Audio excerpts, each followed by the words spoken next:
Hey, Pro-Life Gen, welcome back to the Kristan Hawkins Show. We have a lot on the docket today. We've got a research segment where we're going to talk about Christian colleges and their ties to Planned Parenthood. New survey results that we just released about how Gen Z views abortion when it comes to voting.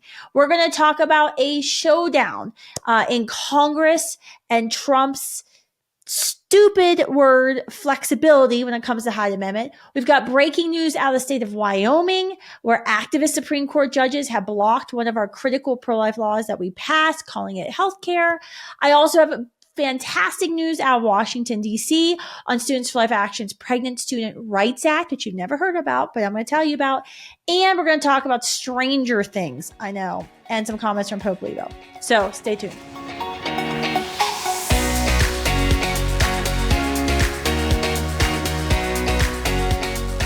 All right, everyone. So something I don't get to talk about a lot on this podcast or at Students for Life, even in general, is one of our initiatives called the Dimitri Institute for Pro-Life Advancement. And this is sort of our research arm. We also host annual meetings with other pro-life leaders to build coalitions and develop strategies across organizations. But one thing that IPA does every year is our Christian Schools Project. I know it's a super sexy name. What we do is for a half of a year, our team combs through the websites of every single Christian college in the country, 725 of them, and we look for ties to the abortion industry and Planned Parenthood, like clear cut, they're promoting Planned Parenthood's internships or promoting Planned Parenthood, their campus health center. We call these ties infractions. And then we grade the schools on how many infractions they have.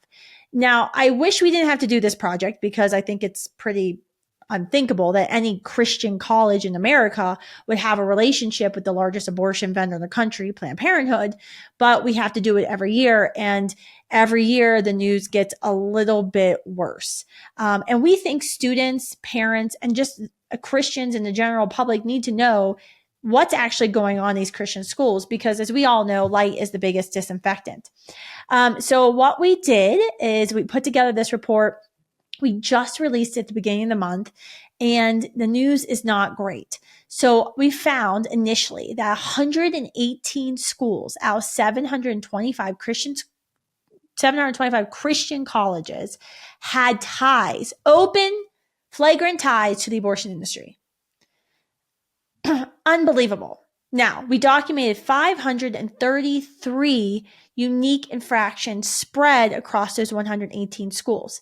Now, we do the Christian thing. We go to the schools privately during the summer months at least 3 times to try to get them to fix themselves, because we understand, and as we always tell politicians, personnel is policy, but Christian schools don't often know that.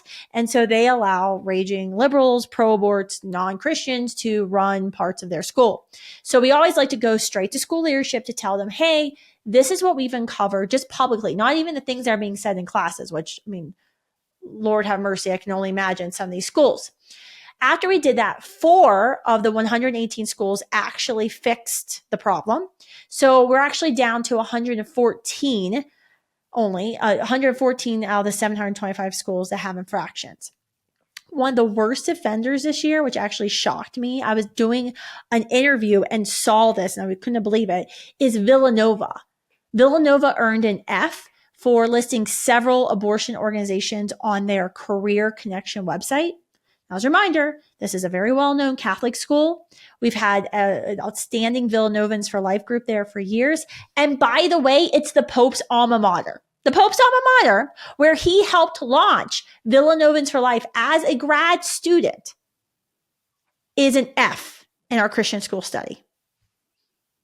I really hope that there are parents who are tuning in, or grandparents who are helping kids or grandkids with their Villanova tuition, who get very angry. Maybe even the Holy Father himself, he might be a fan of the Kristan Hawkins Show, and call Villanova and tell them to fix this. They could literally fix it in 2 minutes. 2 minutes. That's it.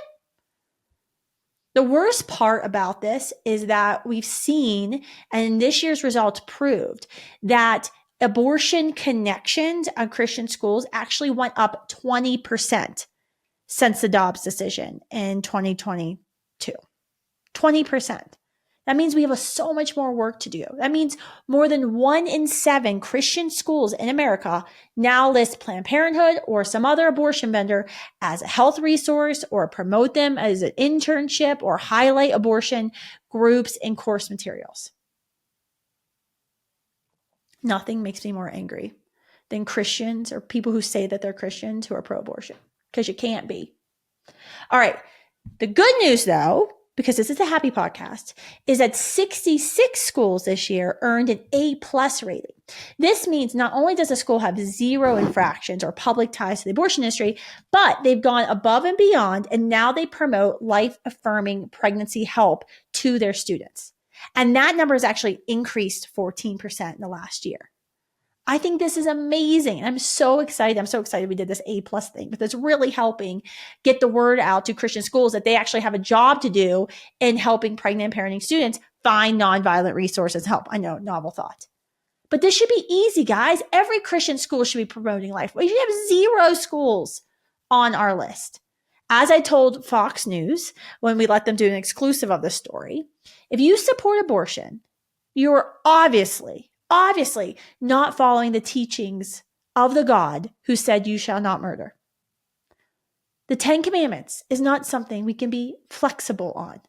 If you are a Christian and you profess to serve a God who spoke the universe into existence, who sent his only son to die a painful, excruciating death, to rise again in 3 days so we can live in heaven with him for all eternity, if you profess to believe that he did that for us as his creation, that we are infinitely invaluable, you have to take action, and you can't support abortion. Schools must cut ties with Planned Parenthood, and we need your help. So I need you to go to studentsforlife.org/Christian schools right now. On that website, there's a handy dandy map. All the schools that have infractions, so B through F, so that have some sort of tie to the abortion industry, are listed on that map. Click the school, I think it says take action, and you can send an instant email that's going to be routed right to the university leadership. Please take action. If you know of a student, if you have a friend, if you're a parent paying the tuition at one of these schools and the school is listed on that map, that means they have a pro-abortion infraction, call the school immediately. I need your voice to help us hold these schools accountable. As if that wasn't enough, this January, Students for Life released our annual, I think it's our 4th annual poll of youth, voters, and abortion. Once again, I'm not a genius at making up names. We do this poll and conduct in partnership with Vinia Research and then Survey USA, a progressive, like mainstream polling company. You should see their reactions after they read my poll questions. But we do the poll from voters 18 to 45. So Gen Z and Gen Y, yes, us elder millennials are included. And if you know anybody who serves in public office, you need to listen up, to turn it up, dial up those AirPods right now, because you are going to want to hear this information. Because guess what? 18 to 45-year-old voters are 48.5% of our electorate. They are the largest voting demographic in our country. This poll surveyed 1,100 of those voters, asking them about various abortion policies, including the fight du jour, chemical abortion. Let me go through some of the key findings, because what I think about this as you're listening to these key findings, we always hear politicians talk about finding the middle, right? They always want to find the common ground, because politics is not, is the art of what's possible. It's finding consensus. I often hear on Capitol Hill, we only want 70% issues, right, Kristan? We only want things that 70% of Americans agree with. Here is the deal. When you look and read these findings, also, they're published at our Institute for Pro-Life Advancement. So go to instituteforprolifeadvancement.org. They're right there on the homepage. You can read through the cross tabs, read everything. When you think about these findings, it is very clear that we haven't even found the middle ground on abortion. Now, am I for the middle ground on abortion? No, absolutely not. My job and my role is to abolish abortion. That's literally our mission statement, Students for Life. But when we're talking to politicians, when you're talking to people who are like, oh, we can only do so much, we haven't even reached the middle ground. Think about that. So key findings, voters 18 to 45. Most registered youth voters want less abortion. Almost 7 in 10, 66%, said they support laws that severely limit abortion. Huge. Not what you hear from the mainstream media. The Democratic Party's platform on abortion all up until the moment of birth, all 9 months, taxpayer funded. Yeah. Only 8% support that view on abortion. 8%. Less than 1 in 10 support the actual Democratic Party's platform on abortion. Meanwhile, 9 in 10 believe that help should be given. Now, this is against the Democratic Party platform. But 9 in 10 believe that, I don't know, common sense, that if a baby is born accidentally in in an abortion clinic, they should be given support to live. Because we're so far gone now today in politics on Capitol Hill and the arguments we hear from Democrats. They're literally arguing and have been arguing in Congress the past couple of years and voting against the bill, the Born Alive Infant Survivors Act, which all it would do is say, if a baby was accidentally born alive in an abortion facility, you have to give that baby care. Democrats oppose that. But 9 in 10 youth voters, supposedly always supposed to be like the most radical or most liberal voting bloc in American history, they actually think that babies should get care because it's like common sense and human dignity, decency. Interesting poll question we put in this year. We asked when human rights began. The good news is these voters know that the courts can't play God. 0%. This is like impossible in polling. You never get 0% because there's always like a naysayer. But 0% said that of registered youth voters said that courts did determine or dictate when human life begins. Awesome. This is a kind of a cool, nuanced poll thing we do. So we always ask at the beginning of the poll, and if you go to instituteforprolifeadvancement.org and you read the whole poll, we always ask at the beginning, like, where do you find yourself on abortion? Or how do you feel about abortion? You want more abortion, less abortion? Should there be restrictions, not restrictions? And then we ask the question later in the poll because we ask a simple qualifying question. If you believed that women had and families had resources they needed to choose life, would you be more or less willing to accept restrictions on abortion? So we actually go through a list of things like paid family leave, like a federal maternity policy and paternity policy. We go through like a list of like common sense things that left and right should be arguing for to help pregnant parenting young people and families. And when you start asking these questions, we actually found a 7-point Overton window shift. So meaning more than 3 in 10, so 34% of pro-abortion, so at the beginning of the poll, pro-abortion voters said they'd be more willing to accept limits on abortion, quote, if they knew the state and federal government offered increased support for mothers, children, and families. Seems like an easy thing to do here, people. This is what we always say at Students for Life and our campaign for abortion-free cities, right? People don't care how much you know about abortion until they know how much you care. I 100% believe if every American knew how much we do in the pro-life movement to support women, if we stood up and filled in all of the service gaps that do exist, and Americans believed that abortion wasn't necessary, that a woman had options, even though she does have options, they just don't know it because the mainstream media won't tell her, that a majority of Americans would quickly fall away from their support from abortion because it's written on the human heart that you don't like abortion because it's killing babies. Even if you're pro-choice, you have a hard time. You have to find all these new words to like describe abortion because in your heart of hearts, abortion ends a life of a unique human living being, though it's kind of valuable. Even if you're an atheist, it's human life. It's valuable. We need to do more, especially in this post-Roe era, of supporting women and families and promoting that support because that changes minds in voters on elections. That changes minds on elections, but then also in the actual view that people hold about whether or not abortion should be legal or should be tolerated. Here's another interesting poll finding. The GOP must stop delaying and protect the environment. 9 in 10. 89% of youth voters said studies on the potential environmental impact of waste and drugs related to abortion with 30% of them is saying it's extremely important that we need those studies, that they want to see those studies done. They support those studies. Less than 10% said it wasn't important to study for the government to study abortion and water pollution. This is a common sense thing. This is something that even pro-choice Americans, young Americans, clearly support. On Planned Parenthood, this is another fun one. Support for the abortion Goliath dropped 13 percentage points during the survey as voters learned more about Planned Parenthood's known misconduct.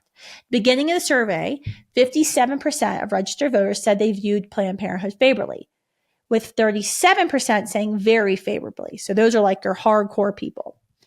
Only 16% beginning of the survey said they viewed Planned Parenthood unfavorably. 27% were in the middle, which actually that's a good number because that's going up.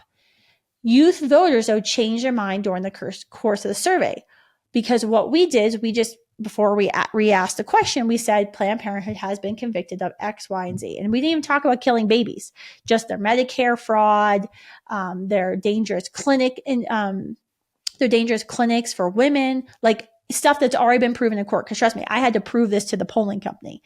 But when we re-asked that question then, 44% said that they supported Planned Parenthood. 24%, so remember that 37% that said they were very favorably, that 37 went down to 24%. Then the middle increased from 27% to 34%. So we went from 57% saying that they were the two favorable camps to 44%. 13 percentage points drop after like one line and less than like 30 seconds. Fewer than 1 in 4 voters said they considered Planned Parenthood to be vital. Huge. Another interesting stat. Abortion is in the top 3 issues for more than half of the registered youth voters.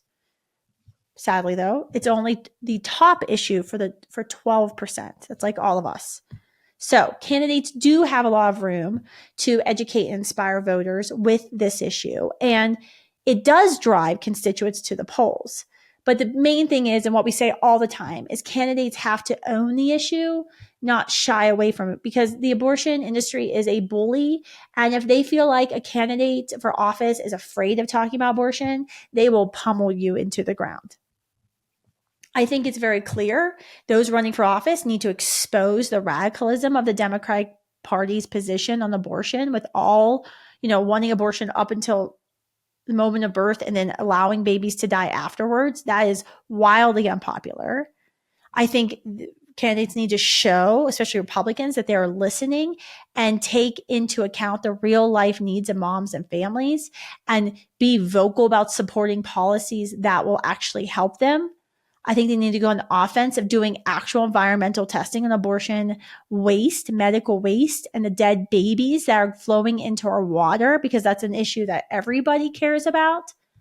There's a lot we could do, a lot of hope. And I am so excited to be taking this poll to Capitol Hill this week to educate not only the White House, but leaders in Congress. Because what they often are told from the mainstream media is that, and honestly, from the swampy Republican consultants that have been there for decades and are nearing retirement or should have retired years ago, is that abortion is a losing issue and that they should shut up about it. Couldn't be further from the truth. In fact, when they shut up and run from it, they always lose. Next segment, guys, let's talk about what else is going on Capitol Hill besides my awesome poll. Flexibility is a really great thing for gymnasts. I'm just going to say it. It's a really bad thing for taxpayer funding of abortion. On January 6th, after a decade of pro-life blood, sweat, and tears working to protect taxpayer dollars from directly funding abortion, which, we passed the first Hyde Amendment was 1976. And Dr. Michael New, a professor at Catholic University of America, he's like the leading abortion statistician, has found that Hyde Amendment being in effect every year since on our federal budgets has saved about 2 million babies, because according to his research, the biggest thing you can do to limit or stop abortions is stop funding it. The biggest thing you can do to increase abortions is fund it with taxpayer dollars. So on January 6th, after all of this, since 1976 of the Hyde Amendment, since last year when the Trump administration proclaimed in an executive order to rescind the Biden era policies that violated the Hyde Amendment, like that's what President Trump did last January. This January, President Trump says at a meeting of Congress and all the congressional leadership on January 6th that in order to get a deal on the health care bill, which we've been talking about, I talked about last year on the Obamacare bill and the subsidies and the whole controversy happening in Washington, D.C., that, quote, you need to be a little flexible on Hyde. Now, you have to be a little flexible on Hyde. You know that. You got to be a little flexible. You got to work something. Why did he say that? Because the GOP continues with this stupid big tent nonsense and allows pro-abortion, pro-choice members to run for office, supports them in their run, and then comes to a majority in Congress, a slim majority, with pro-choice Republicans, who then later in January, after this, 17 of them voted with Democrats to advance a bill out of the House, send it to the Senate, which it was dead on arrival, that extended the Obamacare subsidies without the Hyde Amendment, meaning our taxpayer funds would be funding Obamacare healthcare plan subsidies for people who can't afford the full expensive monthly premium Obamacare, because by the way, the Obamacare plans suck. They're silver level plans and they cost like platinum level plans. But we would be paying for abortion coverage in those plans. 17 Republicans voted with Democrats to advance a bill out of the House of Representatives shortly after President Trump said this, that went to the Senate. Thankfully, the Senate, U.S. Senate leadership, GOP leadership said dead on arrival, we're not advancing a bill that funds taxpayer abortions. But what the heck, man? That was like my first question is, what are you doing, President Trump?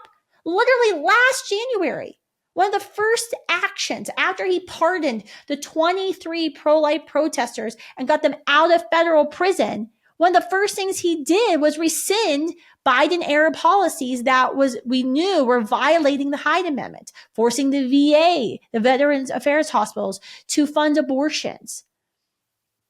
That was one of the first things he did. And now, because President Trump likes to make a deal, he wants a deal on healthcare because Republican and Democrat both want people to get healthcare, right? We're not evil people. This is crazy town stuff. President Trump, I don't know if he didn't realize it, if he didn't read the speech, he didn't know what Hyde is, and it's just his advisors telling him. We need to be very clear with the president. I'm going to be at the White House this week. Pray for me, because we are going to be all very clear. There is no flexibility with Hyde. Absolutely none. And thank God for Speaker Mike Johnson, who came out like same day and said that. Hyde has enjoyed decades of support, unified GOP support. Even like pro-choice Republicans for decades have said, yeah, I support the right to kill a baby, but I still think it's weird to force taxpayers to fund it. Even pro-choice Republicans have said that. Now, what has changed? We have seen firsthand the disastrous effects of what happens when the Hyde Amendment protections aren't applied to all legislation. This is why we've seen, like in Maryland, where they have so much money in their abortion slush fund with Obamacare that they're like paying for abortions from women who are coming out of state like West Virginia. They have a slush fund of money just for abortions paid by taxpayers in Maryland. That slush fund of money would not exist if Hyde protections had been applied to Obamacare, as, by the way, President Obama even promised when he was making a compromise with who used to be pro-life Democrats in the House, who then stupidly fell for this compromise that President Obama was suddenly going to, protect taxpayer dollars for funding abortion. And guess what? It didn't work. And then, by the way, all those pro-life Democrats who used to serve in the House of Representatives lost their seats because they funded abortion with their vote for Obamacare. Like, this was back in the day, like 2010. I know you all don't remember it. I do. I have the bags under my eyes to remember that. It only took 2 days after Trump on January 6th said the stupid statement about flexibility for 17 Republicans to have the excuse that they needed to vote with pro-abortion Democrats to pass this bill into the Senate with no Hyde attached to these Obamacare subsidies. Now, in the coming days, the Senate is coming up with a new bill that's going to, I've heard, have Hyde protections, but Students for Life Action will be scoring every single congressional vote as it pertains to healthcare and whether or not it has high protections in it. When it comes to healthcare, it is hide or die. That's it. All right, I want to talk about something else that just happened a mile down the road here in Wyoming. So a couple years ago, Wyoming was the first state to pass Students for Life's own model legislation, the Prohibiting Chemical Abortions Act, which made it illegal to traffic chemical abortion pills into Wyoming, which is, by the way, a pro-life state. Big deal. We were super excited, Students for Life Action. It was like our second state to pass a piece of model legislation for Students for Life. But earlier this month, the Wyoming Supreme Court, which is extremely liberal, who, by the way, the majority have been all appointed by Republican governors, because you appoint in Wyoming, the Supreme Court invalidated our bill, which had been enjoined since it had passed, as well as another pro-life bill, the Life as a Human Right Act, which just illegalized all abortions. Both of those bills were invalidated because the Wyoming Supreme Court judges found a constitutional right to abortion because in 2012, in reaction to the stupidity of Obamacare in Washington, D.C., the Republican leadership in Wyoming had put up a constitutional amendment vote and it passed to amend the Constitution to ensure healthcare freedom. That was to give a middle finger to Obamacare. It wasn't a bad amendment. If you read it, you're like, oh yeah, I'm for that.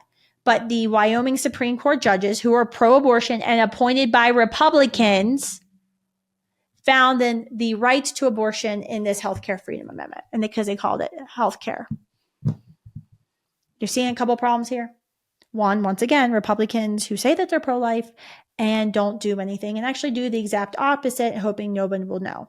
So the current Wyoming governor, Mark Gordon, has appointed several of these pro-abortion judges to the Wyoming Supreme Court bench, and I'm pretty sure he's looking for higher office.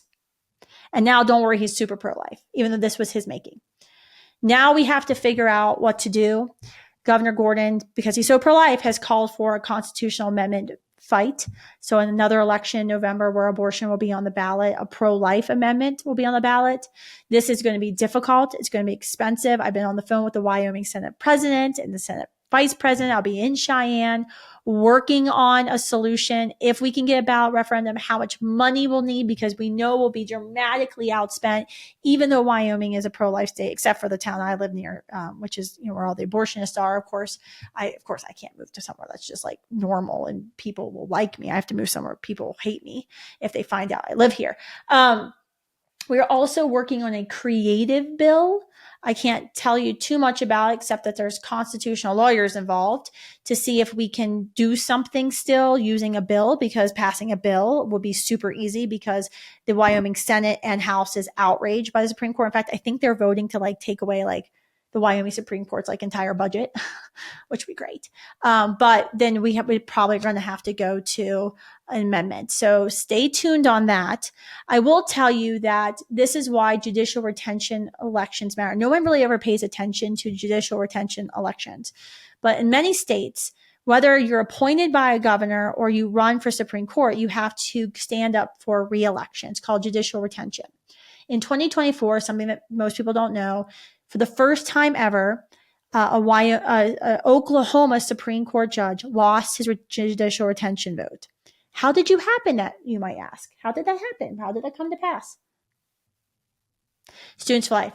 We actually got involved, spent just a little bit of money, a little bit of door knocking, and one of the Supreme Court judges in Oklahoma, who we knew was responsible for striking down another law that we had passed at Students for Life Action with our amazing, courageous leaders in Oklahoma, he lost his retention vote. Another judge almost lost. It was hundreds of votes. Okay. So in Wyoming, these judges have been appointed and then they stand for re-election. And there's going to be a 2026 retention vote for Judge Robert Jorash. He needs to lose. There's going to be a 2028 retention vote on Justices Lynn Baumgarten and Carrie Jo Gray. Yeah, they need to lose too. So we've got to get busy, possibly even judicial retention elections. This is something that it is possible. No one really pays attention to these elections. And that's a good thing when you don't have a lot of money like us and the pro-life movement. But this is a slow route. But if we can start transforming the actual makeup of the Wyoming Supreme Court, and get a pro-life governor who will only appoint judges who know that we all have a God-given right to life and deserve not to be violently dismembered in the womb simply because we are temporarily inconvenient to another person. Those would be some of the things we need to do. So more to come in Wyoming. You'll see me in Wyoming probably doing videos and protests. So more to come. All right. The other in the news item that's good news is the House of Representatives will vote this week, probably the day of the March for Life, the National Pro-Life March, for Students for Life Action's Pregnant Students' Rights Act. This is a very simple bill that came out of our Standing With You initiative, which just says, hey, if you receive federal funds as a university, you have to tell women that there's nonviolent help, that she's not going to get kicked out of school, that she has pregnancy accommodations, that there are accommodations for her after she gives birth to her baby. It's super simple because what we have found at Standing With You is there have been a lot of women who've dropped out of college because they didn't know about their Title IX rights or the Pregnancy Non-Discrimination Act, which was passed like in 1970. Because guess what? Their college didn't tell them. Now, their college had condoms and business cards and flyers to Planned Parenthood on freshman orientation week, but they never tell her or have told her what will happen if she's pregnant and she chooses life and all the support that is out there. Okay, to set the stage for what the Pregnant Students' Rights Act, I'm going to read something from the pro-abortion National Women's Law Center. This is an article they wrote about Title IX protections and why we need them. On the pro-abortion National Women's Law Center, they wrote, imagine being 36 weeks pregnant, trying to complete the last class that stands between you and your hard-earned college degree. You are a bit nervous about giving birth in the middle of the spring semester, but are confident if nothing that you cannot, but are confident is nothing you cannot handle. Love her. You approach your professor and say that you have to miss a few days of class in order to give birth. And your professor responds that missed days will amount to a failed grade due to a mandatory attendance policy. Stressed and confused, you approach your advisor, who informs you the best option is to drop the class and take it another time. This nightmare might sound straight out of the horrible 1950s movie, but it's actually a story that happened to Gina Corcoran as she was trying to complete her degree at prestigious Chicago College. I've never met Gina, but I've met Ruth. Ruth was a student in Colorado Springs, same exact deal, had the audacity to give birth during finals, and her professor would not give her a makeup and gave her an incomplete. And then the school told her because she had an incomplete, she didn't qualify for her federal funds anymore, federal loans, and then she had to drop out of school. Students for Life had to fight for this student after we met her, to fight with the university, say you violated Title IX for her to be reinstated, and then had to help fundraise money so she could go back to school. This happens all the time. This should be bipartisan. So students like Gina, students like Ruth can complete their degree. However, when this bill came up for a vote last year in the House of Representatives, every single Democrat voted against it. It advanced out of the House because we had Republican majority. Every Democrat voted against it. So we are hoping this time maybe we'll have some Democrats vote with us this year during the National Pro-Life March for the Pregnant Students' Rights Act. And then it will advance to the Senate with bipartisan support, where the Senate has promised us in about a week's time, when they come back from their January recess, they will take this bill up for a vote. And I pray the Democrats don't filibuster it, but I have a feeling they might, because at the end of the day, Democrats want more abortion in Washington, D.C. And I don't like to make broad terms. I know there's pro-life Democrats, but in Washington, D.C., it's clear. Last year at the committee hearing in the House for this bill, it got nasty. The Democrats called the bill an anti-abortion activist bill that would deny women reproductive health care. By the way, if your health care kills people, you're doing it wrong. They actually tried to insert amendments into the bill to force the schools to give more abortion information. It's crazy. It's absolutely crazy. This should be bipartisan, but it tells you where we stand in, once again, our current Democratic Party and how far they've gone to sell out to Moloch and the abortion industry. So stay tuned to Kristan's social media, and I'll keep you fully updated about the status of the Pregnant Students' Rights Act bill. But I would love for you to take some action. Call your members of Congress. So call your representative, call your two senators, demand that they vote for the bipartisan Pregnant Students' Rights Act. This is just stupid, simple.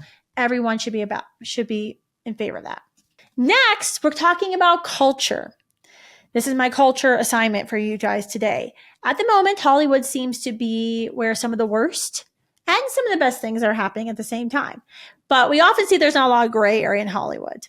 But we did see that in some ways in this season of Stranger Things. Now, my husband and my son had to get me updated. My husband doesn't watch, but he was kind of he always screens some of the stuff in advance for my son. And Gunnar keeps me, my oldest, keeps me well informed of what's happening on Netflix when it comes to abortion.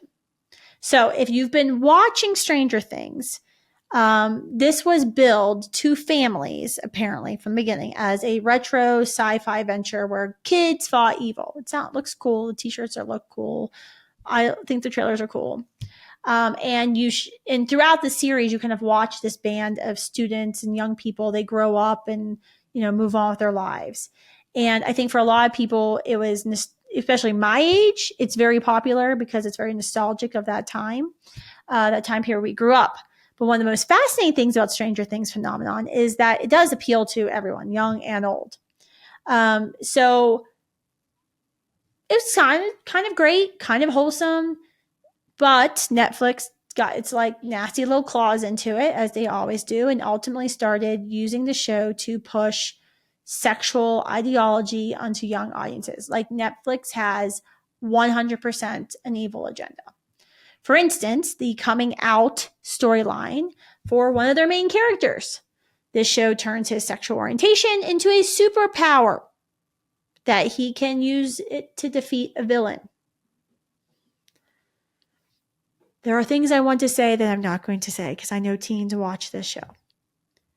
The show went hard on this sexuality angle at the expense of just, quite frankly, good television. They sacrificed good art to push an ideology and shove an ideology down our throats. My teenage son he's a big sci-fi fan, Gunnar. He loves Star Wars. He loves Harry Potter. He's finally got me watching Harry Potter. Just watched the third one. They're not too bad. Gunnar, who was a big fan, was so put off by the fifth season, this final season, that I was cooking dinner the night and he came down and shoved his Stranger Things t-shirt into the garbage. The show's actors have also made a lot of controversial headlines lately. Maya Hawke, who plays Robin in the show, claimed that, quote, she wouldn't exist. She did this on a nighttime TV show that no one watches because everyone's asleep.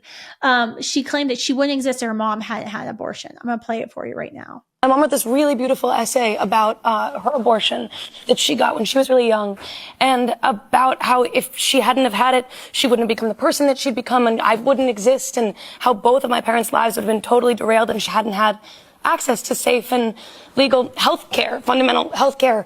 And I, of course, wealthy people will always be able to get abortions, but so many people will not only not be able to pursue their dreams, but actually lose their lives and be unsafe. You know what really causes people to lose their lives? Abortion. That's what causes people to lose their lives. But what a stupid, terrible argument that she's excited her sibling was killed. I mean, just how separated from reality was that to watch that? It's sick. It's an inversion. We're called to sacrifice our wants and our needs when they conflict with the well-being of more vulnerable people. That's kind of like basic humanity. It's actually our duty when it comes to members of our immediate family. But viewing your siblings or viewing your own children as those who should be sacrificed so you can continue your life on, it's messed up. But there are some bright spots. Millie Bobby Brown, who plays a central character on the show, 11, recently got married very young. There was tons of social media about that. I didn't know who she was until that social media started hitting. And adopted a baby with her husband. What's something that made you smile today? My baby, my daughter. When she wakes up, she looks at me and smiles, and it's the best feeling ever. This was her reproductive choice to adopt a baby. But Millie Bobby Brown faced a lot of criticism for not only deciding to get married and young, but also to start a family at just age 21. Me too. Crazy. I got married at 20. I think my Gunnar came when I was 23 and have building students for life at that. Why could that be? Why would the abortion industry, why would the left, the mainstream media attack somebody for getting married and having kids? Maybe they view her happiness and her family as an indictment on their own selfish worldview. That's kind of what I'm thinking it is. Because why would you get angry with someone adopting a baby? Someone who's rich and famous and has money. Like every argument that the left uses, why would you get upset about someone wanting to love a baby? These people are angry. They're carrying on this warped feminist legacy that insists that being single and childless is supposed to bring you the path to most happiness. I mean, I think I saw something on X last night about how like 70% of millennial women view their dogs as their children. It's crazy. I mean, I have puppies. I love my puppies. I view them as my puppies. They're not my children because I have 4 real children. Speaking of happy actors, Caleb McLaughlin, who plays Lucas in the show, is also an open, devout Christian. And it seems to be working out for him despite Hollywood being such a godless place. He's spoken out about prayer, going to church, grounding his life and his career and his relationship with God. He told Essence magazine recently, quote, "God has called me to do this thing called acting and the performing arts. I never wanted to do it. It just happened. I love it more than anything now." I don't know how many actors can say that they're in a profession because God called them to do it, but I do imagine those who feel called to acting probably find the most enjoyment in it. So, what's my take on Stranger Things? It's a mixed bag. Definitely don't want my kids to watch the last season, but there still are some bright spots in Hollywood. And let me close by saying this. If the evolution of Stranger Things has taught us anything, it's that parents, by the way, need to monitor what our kids watch. Depending on their age, it might be appropriate to turn it off, or it might be appropriate to watch it together and discuss and have a conversation. But you need to know what your kids are watching and stay plugged into the culture because it 100% is shaping them. At Hawkins' house, we let our kids pretty much watch anything, but with limits. And we're pretty close with them, so we know exactly what's going on. Because remember, we lived in a camper for 4 years. But our one rule for Disney Plus is no new Disney, only old Disney. And when it comes to Netflix, only the teenagers are allowed to watch it, unless it's a kid's show. And even that, those have to be monitored. Let me wrap with some encouraging messaging and news out of the Catholic Church. Even though the Pope's alma mater, Villanova, is an F-darn Christian school study, earlier this month, Pope Leo issued his first State of the World address. It's kind of like the State of the Union, but the Pope lays out his priorities for the whole world for the year. In his speech, he made it clear, very clear, that protecting life remains a key priority for the Catholic Church and Catholics across the world. He said, quote, "The vocation to love and to life implies a fundamental ethical imperative for enabling families to welcome and fully care for unborn life." He went on to say, "We categorically reject any practice that denies or exploits the origin of life and its development. Among these is abortion, which cuts short a growing life and refuses to welcome the gift of life." I love it when the leader of our church speaks clearly and firmly on the issue. I love that. He goes on, Pope Leo actually went on to talk about how protecting life not only demands protection of every unborn child, but also the, quote, "effective and concrete support of every woman so that she is able to welcome life." Can I get an amen on that? I love it. I love it. That's exactly why Students for Life has our Standing With You initiative, why we challenge Students for Life groups to sign up to make sure their campus has resources and is promoting resources. If you haven't signed up for Standing With You and you're a Students for Life or a Turning Point group, go to standingwithyou.org, sign up as a student group, and we can help you. This is why we've launched Students for Life launches Act, our Pregnant Students' Rights Act, and why we're pushing for it on Capitol Hill. We have to take ownership of this new next wave of pro-life strategy, which is not only fighting back against chemical abortion and illegal abortions that are happening in our states, to move culture in the blue states to the pro-life side of the window, Overton window, but we also have to be providing support and promoting that support publicly and become an advocate. So go to standingwithyou.org, click the button at the top, I think it's orange, that says Become an Advocate. It's very easy. This episode is brought to you by the Pro-Life Gen Shop and our brand new, hot off the press, Planned Parenthood Tears mug. This is a custom Kristan Hawkins designed mug that I specifically requested because I have been waiting for a long, long time for Planned Parenthood to be defunded. So for $10, actually $9.99, you can get your Planned Parenthood Tears mug.